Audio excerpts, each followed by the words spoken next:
नमस्कार दोस्तों, स्वागत है आपका राज धर्म हरियाणा में। आज हम बात करेंगे थानेसर के उस राजकुमार की जिसने साहस, कूटनीति और धर्मवीरता के बल पर उत्तर भारत में विशाल साम्राज्य की स्थापना की। राजा हर्षवर्धन, उनकी कहानी युद्धों, नीति और जनसेवा की मिसाल है। साल 590 ईस्वी में थानेसर में राजा प्रभाकर वर्धन और रानी यशोमती के घर पर एक पुत्र का जन्म हुआ। हर्षवर्धन, उनके बड़े भाई थे राज्यवर्धन और बहन थी राज्यश्री। हर्षवर्धन बचपन से ही वीर, बुद्धिमान और धर्मप्रिय थे। प्रारंभिक शिक्षा उनकी थानेसर में हुई। साल 606 ईस्वी में हर्षवर्धन के बड़े भाई राज्यवर्धन थानेसर के राजा बनाए गए। बंगाल के शक्तिशाली राजा शशांक के हाथों उनकी हत्या कर दी गई। हर्षवर्धन की बड़ी बहन राजश्री, जो कन्नौज के राजा ग्रहवर्मन से विवाहिता थी, शशांक के हमले के बाद संकट में थी। उनके पति की हत्या कर दी गई थी।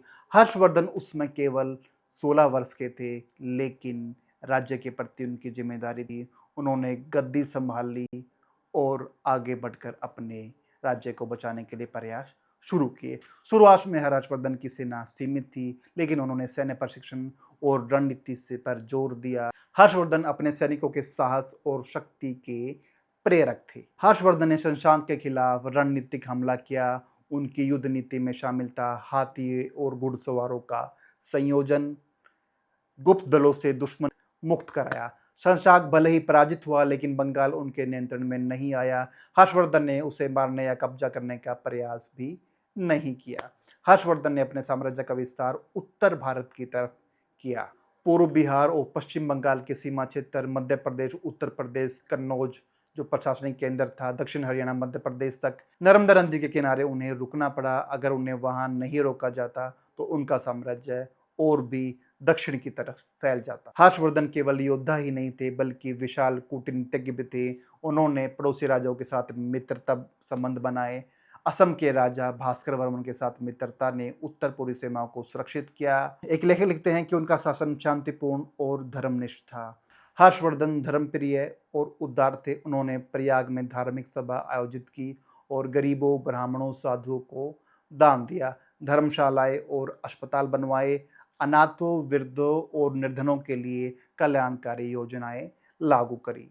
उनकी कहानी दर्शाती है कि वीरता केवल युद्ध ही नहीं, बल्कि कूटनीति, धर्मप्रियता और समाज सेवा में भी निहित होती है। शुरुआत में थानेसर उनकी राजधानी थी, जो हरियाणा की पवित्र भूमि थी। बाद में उन्होंने कन्नौज को प्रशासनिक केंद्र बनाया।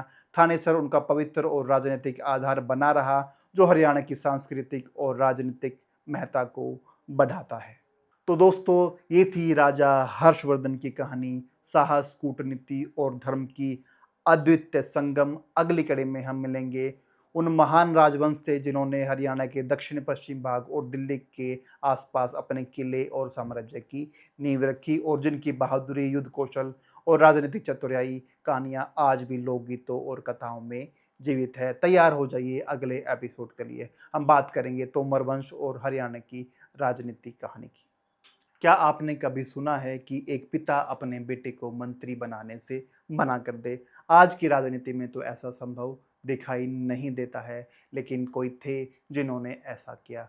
साल था 1987 का। ताऊ देवीलाल हरियाणा के मुख्यमंत्री थे। उनके बेटे ओम प्रकाश चौटाला भी विधायक बन चुके थे। सबको लग रहा था कि उन्हें मंत्री बनाया जाएगा, लेकिन ऐसा नहीं हुआ। सब हैरान थे कि जिसके पिता मुख्यमंत्री हो, उनका बेटा मंत्री कैसे नहीं बना। उनके एक इशारे पर वो मंत्री बन जाते। जब सवाल पूछा गया तो उन्होंने कहा, देख भाई, छोरा मेरा है, लेकिन मंत्री या जनता बनावेगी, और खुद उन्हें मंत्री बनाने से मना कर दिया। ये थे ताऊ देवीलाल, जिन्होंने 1987 के चुनाव के बाद यह कह दिया था कि वो अपने बेटे को खुद मुख्यमंत्री नहीं बनाएंगे।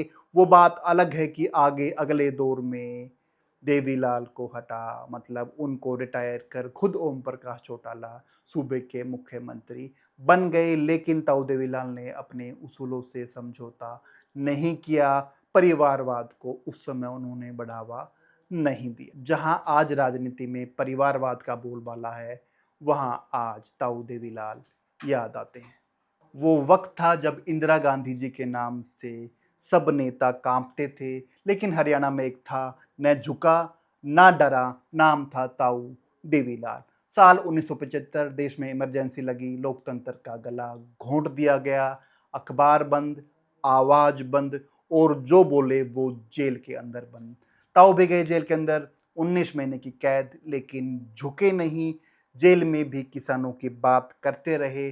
फिर आया 1977 का दौर। इंदिरा जी को लगा कि हरियाणा हाथ से फिसल रहा है और दिल्ली से संदेशा भेजा, देवीलाल जी आप हमारे साथ आइए, मुख्यमंत्री की कुर्सी आपकी। तब ताऊ ने कहा, इंदिरा जी तन्ना के लागे है, मैं कुर्सी के पीछे बाजू हूं, पहले अपनी दिल्ली की सरकार बचा लो, हरियाणा को हम देख लेंगे। सियासत में बहुतों ने कुर्सी के लिए समझौते किए, पर ताऊ ने ऑफर ठुकरा दिया। सीएम क्योंकि इमरजेंसी का जख्म ताऊ देवीलाल अभी तक भूले नहीं थे, इसीलिए उन्होंने इंदिरा गांधी जी का वो ऑफर ठुकरा दिया। 10 सीटों वाला छोरा कैसे बना डिप्टी सीएम, जाने दुष्यंत चौटाला का गेम प्लान। हरियाणा चुनाव 2019, 90 में से 10 सीटें मिली, लेकिन फिर भी दुष्यंत डिप्टी सीएम बने।